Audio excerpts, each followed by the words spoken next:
Men juda ko'p tillarni o'rganmoqchi bo'lganman va oxir-oqibat oz-mozdan juda ko'p tillarni bilmaydigan odam bo'lib qolganman.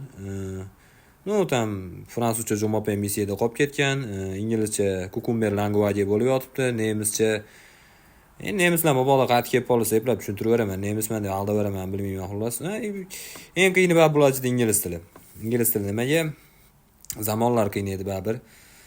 Oldingi davomsiz, oldingi davomli, oldingi uyatli zamon ham bo'lsa kerak. Haligi kelasi kelmagan zamon deyavergandan keyin qonimda bor olaman. Mening O'zbekiston vatanimman. Men davlat tilimni hech kimga sotmayman. U meni aldashma deganman.